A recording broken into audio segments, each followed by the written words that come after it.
Hello mga kaibigan, nandito tayo ngayong araw ay mag-install tayo ng horn relay, no? So ipapakita ko sa inyo kung paano tayo mag-install ng horn relay na mas malakas siya kaysa original na relay na ginagamit. So ngayon ito po yung wire natin sa serbato o yung horn, ito. So hanapin natin yung kuan dyan, yung live, no? So kahit hindi mo yun yung yabe dito, yung vision ay mayroon po yung live dito. So ayan, ayan na po ang live.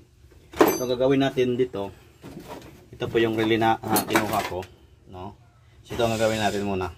Pag ganito po na position yung ating relay, ito po yung gagawin natin, baliktarin. Pagbaliktad natin yung 30 po na number dito sa ating relay, dito po yung natin ilagay sa fuse.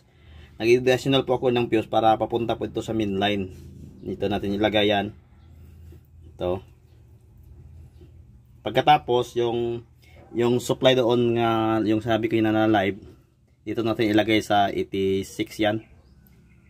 86, dito ilagay natin sa 86. 86 natin ilabay na dito. Ito ang gagawin natin. So hanapin natin yung kwan dito. Ayan. So dito natin pigalin sa kung na natin at ito muna na ikanto.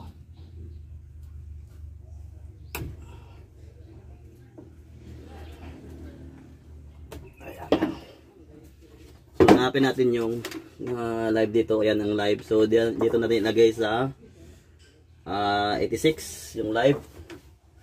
So 86 yung live.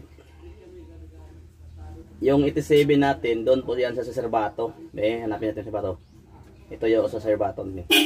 So ito dito po tayo sa 87. 87 yan. Tapos yung 85 natin, yung 85 natin dito yan sa galing sa ignition, yung sa switch natin. Ayan.